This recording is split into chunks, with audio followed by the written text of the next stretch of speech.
Alors pourquoi l'Union Wallonne a-t-elle décidé de se lancer dans ce projet Odyssée 2068 ? Elle a décidé de s'y lancer en 2018, au moment de ses 50 ans. À ce moment-là, on aurait pu, au niveau de l'Union Wallonne des entreprises, se tourner vers le passé, mais plutôt que cela, on a décidé de se tourner vers le futur et de se lancer dans un vaste projet prospectif où le tissu économique wallon, les entreprises wallonnes, débattent de leur avenir et de l'avenir de la Wallonie en compagnie de l'ensemble des acteurs de la société. Les questions qui se posent dans Odyssée 2068, c'est à quoi ressemblera la Wallonie en 2068 ? À quoi veut-on qu'elle ressemble en 2068 ? Quelle sera la place de l'entreprise à ce moment-là ?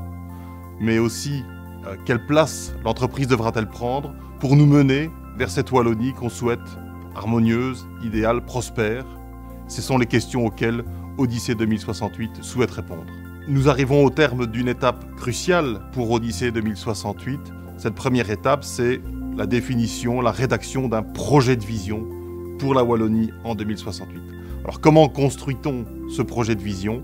On l'a construit au travers de groupes de travail que l'on a appelés navettes, qui se sont penchés sur toute une série de thématiques importantes, qui ont étudié le passé, le présent, les grands enjeux à venir de ces différentes thématiques, et en identifiant l'ensemble de ces éléments sur base de l'ensemble des retours de ces groupes de travail, eh bien on peut rédiger ce projet de vision, cette vision d'une Wallonie en 2068.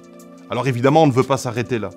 L'idée n'est pas uniquement de rédiger à quoi ressemblera la Wallonie en 2068. L'idée, c'est derrière de se dire quelle stratégie d'action doit-on mettre en place ? Quelles sont les choses concrètement qui doivent être faites en Wallonie l'année prochaine, dans 3 ans, dans 5 ans, dans 10 ans, pour arriver à cette vision que l'on aura définie dans cette première étape.